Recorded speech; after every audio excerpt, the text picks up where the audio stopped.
आज हम लोग डिस्कस करेंगे भारतीय संविधान की प्रस्तावना क्या है।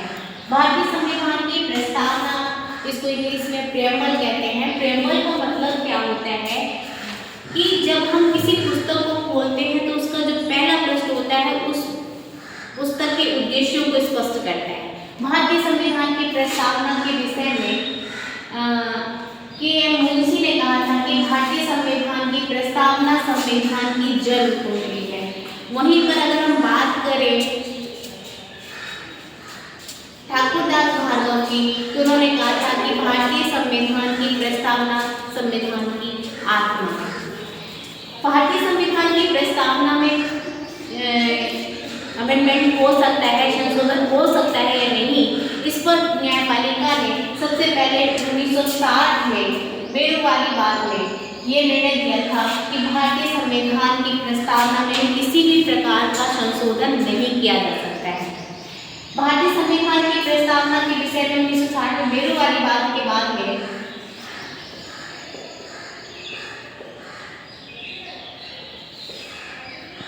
1973 में केशवानंद भारती केस में ये बात रखी गई कि प्रस्तावना में उसी प्रकार से संशोधन किया जा सकता है जैसे संपूर्ण संविधान में संशोधन किया जा सकता है। और इसके बाद में 1944 में S.R. बॉम्बे के केस में ये कहा गया कि संविधान की आधारभूत संरचना भारतीय संविधान की प्रस्तावना है। जब 1973 में केशवानंद भारती के केस में कहा गया कि संविधान की प्रस्तावना में संशोधन किया जा सकता है, तो 1976 में 42वें संवैधानिक संशोधन के द्वारा, जैसे 42वें संवैधानिक संशोधन सबसे महत्वपूर्ण है और इसमें बहुत चीजों में संशोधन किया गया, तो हमारे संविधान की प्रस्तावना में भी संशोधन करते हुए 3 शब्द जोड़े गए। एग्जामिनेशन पॉइंट ऑफ व्यू से बहुत इंपॉर्टेंट है। वो 3 शब्द कौन से हैं? तो पहला है कि समाजवादी, दूसरा है पंथ निरपेक्ष,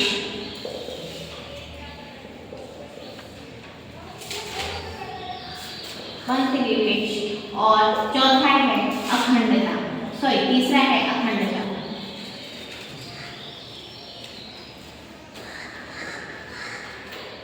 ये 3 शब्द जोड़े गए हमारे संविधान में संशोधन के द्वारा।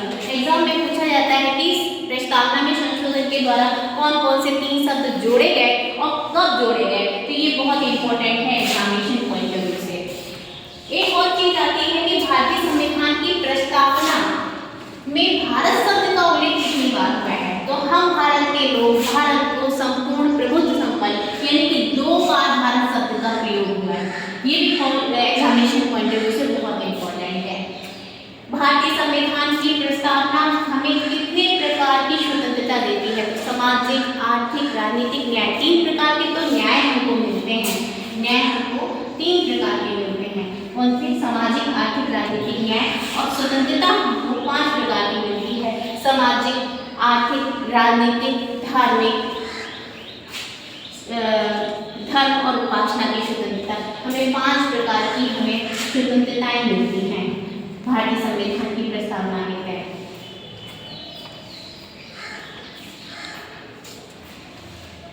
इस प्रकार से हम प्रस्तावना को जब डिस्कस करते हैं तो प्रस्तावना के बहुत सारे पहलू हमारे सामने आते हैं। प्रस्तावना जो है, जो लास्ट में है कि हम भारतीय संविधान को अंगीकृत, अधिनियमित और आत्मर्पित करते हैं, ये पूरी भारतीय जो जनता है उसको रिप्रेजेंट करता है।